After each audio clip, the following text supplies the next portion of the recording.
อันงานแต่งชนเผ่ากระโดนี่จักล้าน 5 ล้าน 5 ล้านกีบหรือ5 ล้านดง ดง 5 ล้านดง แม่น ถ้าไรเป็นเงินเวียดเงินกีบเป็นเท่าใดเงินเวียด ประมาณ4 ล้าน 4 ล้านกว่าโอ้4 ล้านกว่าถ้าไรเป็นเงินไทยก็บ่พอเท่าใดยังบ่ทันได้ฮอดหมื่นเนาะบ่ฮอด10,000 บาทโอ้อยู่ตอนนี้ก็คือไก่จักโตขาไก่4โต แม่น แล้วก็จักโตบ่ไก่ตัวนี้จักโต4โตโอ้ขึ้นแล้วเด้ปอตัวอ้าวอันนี้คือหมอที่กระเจ้าปรุงแต่งอาหารในงานเอาสบายดีทุกคนสบายดี FC ตอนนี้ผมอยู่ที่ชนบทเมืองสมวยแขวงสารวันมาตามติดวิถีชีวิตชนเผ่ากระโดพอดีได้ยินพระเจ้าว่าเพื่อนหลังนี้มีงานดองหรือว่างานแต่งเขตชนบทมีงานแต่งชนเผ่ากระโดเป็นจังได้กันเดี๋ยวเราไปเบิ่งว่างานแต่งชนเผ่ากระโดนี่มีหยังแน่นะและก็ค่าดองของข้าเจ้านี่เท่าใดเนาะแพงบ่หรือว่าถูกบ่เฮาเป็นจังได้กะเฮาสิเข้าไปแล้วเฮาไปถามข้าเจ้าไปสัมภาษณ์ข้าเจ้าไปทุกคนเฮาอยากเห็นหน้าตาเจ้าสาวเป็นอะไรไปโอ้ยอันนี้กะน้ำข้าเจ้าไหลใส่สวยเลยเนาะนี่โอ้โหน้ำเย็นทุกคนเนาะน้ำที่ดึงมาจากภูจากป่าปุ่นนี่เนาะท่อตัวนี้อันนี้มี2-3 ครอบครัวที่อยู่ไกลๆนี่นี่ข้าเจ้าอยู่นี่ได้เดี๋ยวเราสิเลาะไปทางหน้าก่อนทุกคนอันนี้ก็เข้านะอันนี้คือข้าวเหนียวเพราะว่าแขกคนข้าเจ้ามาไล่ได้แขกคนนะอีกยังอันนี้เป็นยังไงเมียนโอ้ข้าวปุ้นเส้นมาล่างก่อนบ่เอาอันนี้เลยก็จะมีลวกข้าวปุ้นเนาะเพราะว่างานเขตชนบทนี่จะมีการลวกข้าวปุ้นเอาอันนี้กินก้อนเลยบ่ท่ากินต้มมี่ก่อนเพิ่นไว้หิวเลยหิวข้าวนี่มารถจักรเลยอันนี้คือส่วนหนึ่งที่เขาไปแล้วอีกส่วนหนึ่งคืออยู่ในเลยทุกคนนะเอามันมีลายโซนเด้ตอนนี้ข้าเจ้ากำลังต้มโอ้เขาโบกาจะถ่ายไก่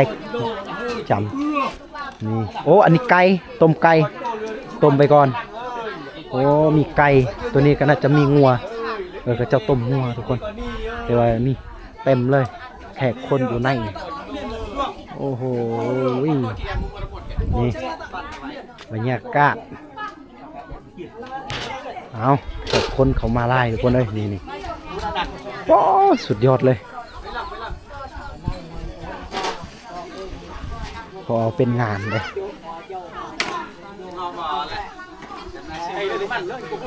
ผู้ที่จะเอารถจักรกับรถจักรไปเลยเนาะผู้ที่ไปรถตักกับรถตักเอาทุกคนเนาะนี่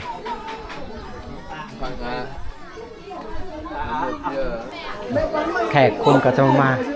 อันนี้คืออยู่ข้างในเฮือนเนาะอ๋อเต็มเลยเอากำลังล้มกันอยู่ทุกคนโซ่กันอยู่เพราะว่าเจ้าบ่าวเจ้าสาวเคยอยู่อีกต่างหากเลยเพราะว่าเขตชนบทนี่เราสังเกตว่ามีคำว่าอันต้องมีบอลไทยฮูบบอลสินะบ่มีเลยนี่พระเจ้ากำลังล้มเวียกเรื่องคาดอกกระดองอะไรทุกคนอันนี้จะเป็นงานเพลงชนเผ่ากระดองนะลมกันเลยบางคนก็เมื่อยพักผ่อนเนาะเดินทางไกลแน่เอากับพ่อจะได้คนเนาะมาโอ้โห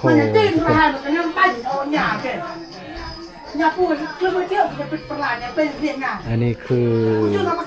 บอลที่ผู้ชายอยู่แล้วก็เฮาเดินมาทางที่บางทีก็สิมีตอนน่ะพวกผู้หญิงอยู่โอ้บอลนี้บอลเฮ็ดกินคือกันเอาบอลนี้ก็ต้มอีกได้อันนี้คือข้างในเฮือนได้ทุกคนได้นะโอ้อันนี้ปลามีปลาโอ้ปลาจีนปลามาจากเวียดนาม อ้อมหอบบานเพิ่นนี่มีผูเลย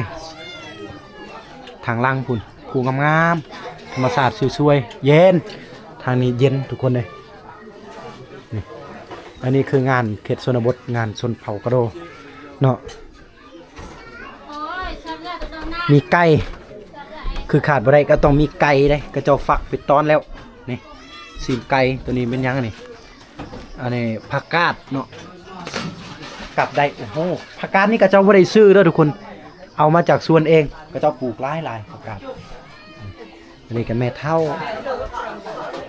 เอาประมาณนี้ได้งานแต่งเขตชนบทชนเผ่ากระโดนะเป็นงานแต่งแบบเล็กๆน้อยๆบ่มีบ่เห็นบอนไทยหูกไทยหยังและก็บ่มีคำว่าคำจากบาทเนาะงัวจากโตบ่มีแต่ค่าไก่สู่กันกินมีปลาจีมมีปลาจีมแล้วก็เห็นข้าวปุ้นแล้วก็ไก่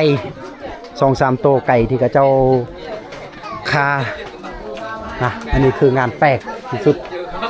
เนาะงานแต่งเขตชนเผ่ากระโดอันนี้ก็ส่วนแม่ยิ่งอยู่นี่เอาอาหารสะดวกซื้อโอ้ทุกคนเลย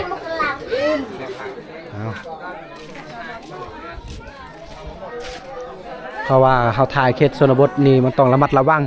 มีเด็กน้อยป้าเปื่อยลายเฮาก็ระมัดระวังแน่เส้นทางอันนี้เฮาสามารถไปพูนไปเมืองสมวยแขวงสารบัญแล้วก็เส้นทางตัวนี้เฮาสามารถไปชายแดนลาวเวียดนามก็บ่ใกล้บันไดนะทุกคนนะแต่ว่าเส้นทางนี่ติโอ้โคตรเลยเอามิสเตอร์ลีฟใส่ลาวเนาะกี่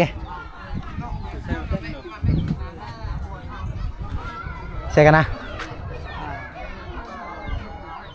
มาเตะเลยคุณเดียนเหรอโอ้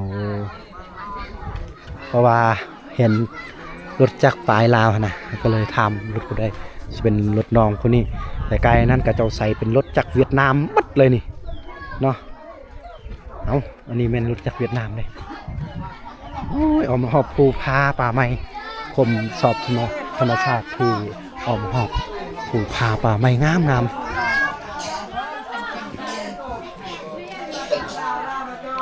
าเบิ่งกับเจ้าเห็ดอาหารนี่โอ้โหระวังเอ้ยอันนั้นคือไก่ที่คมเว้าเด้อทุกคนงานกับเจ้านี่มีแต่กินไก่แล้วมีปลาจีมเนาะจะเป็นงานแต่งเขตชนเผ่ากระโดงานแต่งได้นี่นะงานดองบอกอยู่ใส่อะไรเจ้าบ่าวเจ้าอยู่ใส่เจ้าบ่าวเจ้าสาวแม่นเจ้าไปใส่แล้วคือบ่เห็นว่ะเฮ้ยเจ้าบ่าวไปใส่เจ้าบ่าวไปเจ้าสาวไปใส่บ่งานแต่งนี่กับเจ้าค่ายังงานนี่ไก่บ่ไก่โอ้บ่มีงัวบ่มีงัวงัวกินบ่ได้เขาเจ้าบ่กินงัวหมูก็บ่มีหมูกินได้อยู่แต่ว่าบ่มีงูหมูแสดงว่ากินแต่ไก่งานแต่งชนเผ่ากระโดนี่อยู่บ้านนี่กินแต่ไก่เพราะว่ามันขาดเคินแน่เนาะทุกยากแน่แล้วก็มียังแน่เคยเห็นปลายังปลาจีมซื้อมาแต่เวียดเอาขอบอกขอบใจโอ้โหทุกคนเลยอันนี้คือไก่กระเจ้าต้มที่กระเจ้าฟักเป็นตอนแล้วนี่น้ำมันเอาอันนี้แหละผู้ปรุงได้แซ่บรูปแซ่บแค่คนมาซีมาเบิ้งนี่เด้อผู้ปรุงเด้อพ่อครัวเด้อเอาจามเลยเอาเลยบอนี่เอาเลยเอาทุกคนแล้วโอ้สองบ่วงเลยอ้าวแซ่บให้แซ่บดากเลยเอาอัดไปเลยอันนี้คือไก่อยู่ในนี่ก็น่าจะเป็นไก่ด้วยทุกคนเด้อหรือว่าอีหยังอยู่นี่น่าจะเป็นไก่เพราะว่างานพระเจ้ามีแต่ไก่นี่อ้อมหอบนี่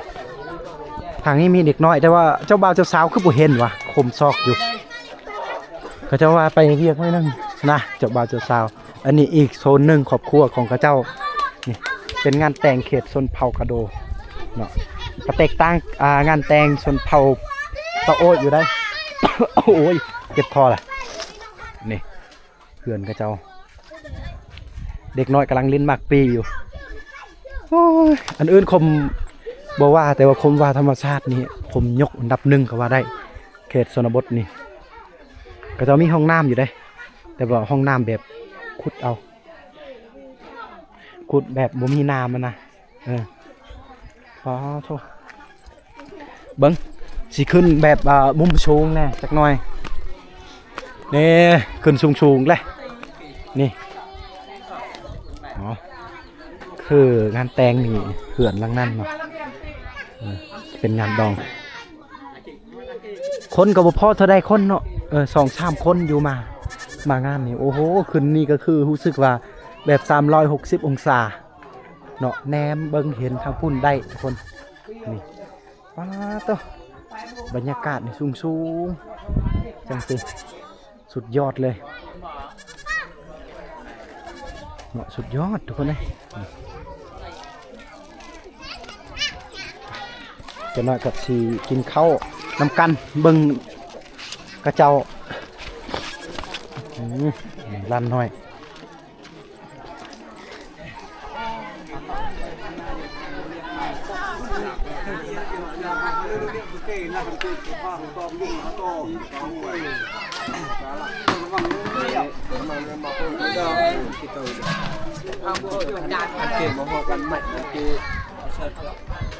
นี่เลย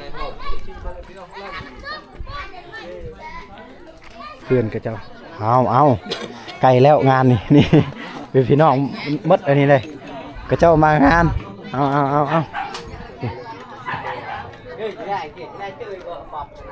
จุดติตาละมานี่มักได้เลยเนี่ยติตาโจราตัง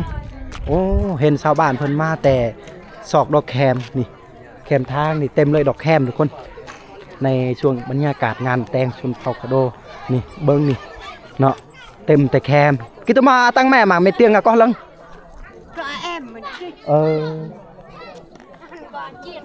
เฮาถามละเล่าว่าอยู่ไซอันคือบ่เห็นแคมรอพุ่นแคมเรานำอยู่นำน้องลาลูกลาพุ่นน้ำลังพุ่นเอาเต็มแต่แคมนะช่วงนี้เป็นยามช่วงที่กระเจ้าเห็ดแคมนะบัวาแต่เฮือนไผ่ลังใดก็มีแต่แคมหมดนี่ช่วงนี้กระเจ้าซอกแล้วก็ไข่คนเวียดได้มาแต่บ่ฮู้ว่าโลลายปันใดคนเวียดซื้อนี่เต็มแต่แคมหมดว่าเฮือนลังใดนี่มาหอดนี่ทุกคนนี่ก็เต็มแต่ดอกแคมกระเจ้าอันนี้คือเฮือนเขตชนบทมี2 หลังติดจอดกันเลย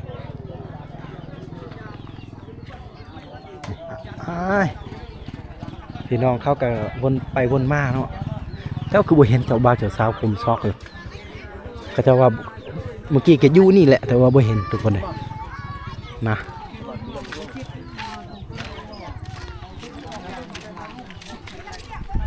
นี่คือแคมที่เขาหามาได้หาเอาจังซีก่อนจะได้ตากก่อนจะได้แต่ละบาทแต่ละกีบทุกคนเอาตอนนี้แดดเริ่มฮ้อนเริ่มขึ้นแน่จักหน่อยแต่ว่างานโอ้อันนี้คือข้าวปุ้น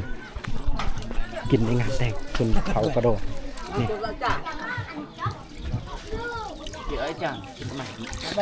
ไปเรือ ผมไม่ได้ไงครูนั่นไง ไปอินรูมไปติงเชรูม ก็เจ้าสี เก็บก็อ้ำ แบบเส้นนั่นแหละเล่นลึกรูดนะโอ้กระเจ้าบ่ได้เอาน้ำฮอนลวกไหมแต่กระเจ้าแช่น้ำเย็นสีเลยตอนแล้วก็แล้วเลยบัดนี้เอาคือว่ากระเจ้าสีเอาน้ำฮอนแต่ว่าบ่แม่นนี่โอ้เดินทับเรือระเดี๋ยวตัวเฮาเลยนะระ ada ngerti mau di โอ้นี่คือไก่อ๋อตัวแสบๆโลดทุกคนเลยมากำลังจะเห็ดแบบเมนูสัวไก่บ่ เนาะมากินในงานนั่น เอาทุกคนเอานะ เกมดวง นี่ Đó nằm sắp tạm tạm rồi đâu mà thôi เนื้อไก่ แกเลยกลางจงอ่านเบอร์ mà được lệnh bờ mà Hầu bò นะแต่งส่วนอะโวคาโด กินไก่จะแซ่บอยู่ได้ทุกคนจักโตบ่ไก่ตัวนี้จักโตสี่โตโอ้ไก่สี่โตตัวบักใหญ่เนาะปาดว่าหมูตัวหนึ่งกูเลย cái chụp เอา chớp để check นี่ báo คือข้างในเฮือนกระเจ้าจะมีหลายสิ่งหลายอย่างที่กระเจ้ากองไว้สะสมไว้เอาคนเริ่มมาไล่แล้วคนเต็มแล้วมาสิขอไปก่อนเอาเด้อนี่ขอไปก่อนนี่ยังอยู่นี่แหละนี่เต็มแล้วแขกคนดูกันเลย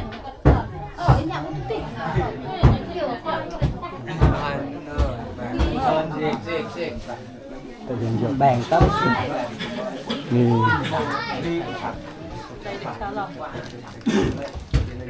เริ่มเต็มแล้วเด้อทุกคนเด้อเอาสิควมเบิ่งก่อนทุกคนเด้อขึ้นแล้วเด้ปอตัวเอาอันนี้คือหมอที่กระเจ้าปรุงแต่งอาหารในงานขึ้นแล้วทางเทิงแล้วทุกคนเด้ขึ้นแล้วโอ้โห2 หม้อนี่เต็มเลยได้นะนี่2 หม้อนี่ได้ทุกคนเลยคนกับโบไลนะกระเจ้ามางานกับโบไลทุกคนเลยนี่ล้างมือแล้วตอนนี้กระเจ้ากำลังจกข้าวเหนียวโอ้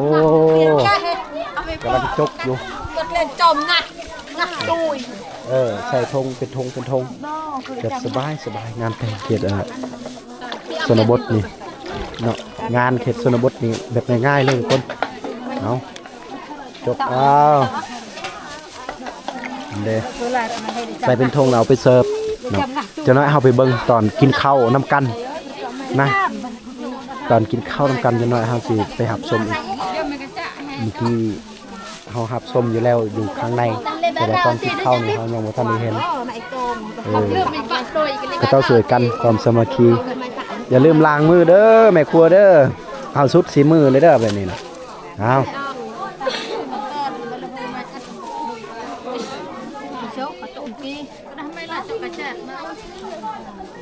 Chị tay kia cái chợ Yên Con nghĩ lại thôi là tăng tiềnผู้ที่เอาขึ้นก็ขึ้นแล้วเดี๋ยวเราสิไปหับชมบรรยากาศตอน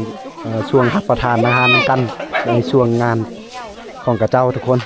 เนาะไปนี่มีความสามัคคีได้เขาว่าไก่ซี่โตเนาะตัวบักใหญ่แล้วบ่ฮู้ปลานิ่นอีกก็บ่แม่นปลานิ่นปลาจีนบ่ฮู้ว่าจักโลปลาจีนแต่ว่าคนก็บ่หลายแต่ว่าตามเบิ่งนี่ก็เพียงพออยู่อาหารกระเจ้าถ้าว่างานแต่งเขตชนบทหรือว่าเขตในหมอกในเมืองนี่มันต้องได้เชียร์หลายอย่างทุกคนบ่ว่าจะเป็นหมูบ่ว่าจะเป็นคำบ่หรือว่าจะเป็นงัวบ่สินะย่านแต่อาหารบ่พออันนี้คือเขตชนบทเฮาสิสามารถรับชมเนาะแบบอาหารพอเพียงตามที่เขามีวัตถุสิ่งของที่เขามีล่ะภาชนะที่เขามีเอาทุกคนเลยโอ้ข้าวปุ้นกับเจ้าสิต้มแบบสีเลยใส่ข้าวปุ้นแล้วก็ใส่เนื้อไก่ทีนี้กระเจ้ากำลังตักอยู่พอครัวเพิ่นตอนนี้เรามาเบิ่งบรรยากาศตอนที่กระเจ้ากินข้าวทุกคนไป mà đua bê cả cho nấm đua bơ นี่คือผักกระเจ้าต้มนี่โมเมนต์กระเจ้ากัดเลยต้มไปเลย kiểu một lần nữa Ao, lại ao, một ao. lần nữa กำลังปั้นข้าวพอดีเลย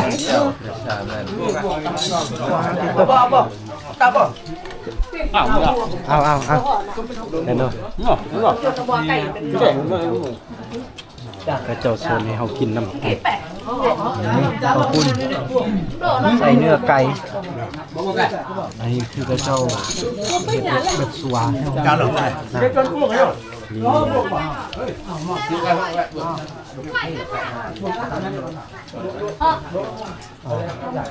กำลังกินข้าวอยู่ได้ทุกคนเลย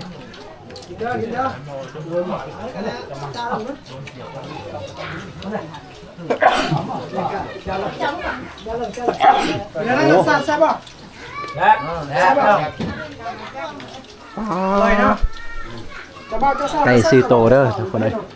ผู้เสื้อขาวนี่ก็จะเป็นพี่น้องของงานเนาะถามแน่เบาอันงานแต่งชนเผ่ากระโดนี่จักล้าน 5 ล้าน 5 ล้านกีบหรือ5 ล้านดง ดง 5 ล้านดง แม่น ถ้าไรเป็นเงินเวียดเงินกีบนี่เท่าไรเงินเวียด ประมาณ4 ล้าน 4 ล้านกว่าโอ้4 ล้านกว่าถ้าไรเป็นเงินไทยก็บ่พอเท่าไรยังบ่ทันได้ฮอดหมื่นเนาะบ่ฮอดหมื่นบาทโอ้อยู่ตอนนี้ก็คือไก่จักโตขาไก่4โต แม่น แล้วก็ซิมีปลาคือปลาจีมเฮ็ดงานแต่งเขตชนบทงานแต่งชนเผ่ากระโดงเงิน4 ล้านดงแล้วก็ขาไก่4โตแล้วก็มีปลาจีนอีกตอนนี้เฮากำลังปั้นข้าวนำกับเจ้าทุกคนเลยไปทุกคนขอบใจทุกคนหลายๆที่ได้รับได้ชมได้เบิ่งได้เห็นงานแต่งเขตชนเผ่ากระโดงเงิน4 ล้านดงนะหรือว่า5 ล้านดงแบบประมาณนี้จำบ่ได้ทุกคน5 ล้านดงประมาณ4 ล้านกีบนะแล้วก็มีไก่4โตแล้วก็ปลาจิ้มอีกได้งานแต่งที่มันบ่ได้หรูหราเขตชนบทนี่เป็นงานแต่งส่วนเผ่ากระโดเอาทุกคนขอให้ทุกคนนั้นอยู่ดีมีแฮงให้ทุกคนร่ำรวยสุขภาพแข็งแรงเด้อทุกคนเด้อพบคลิปต่อไปนะ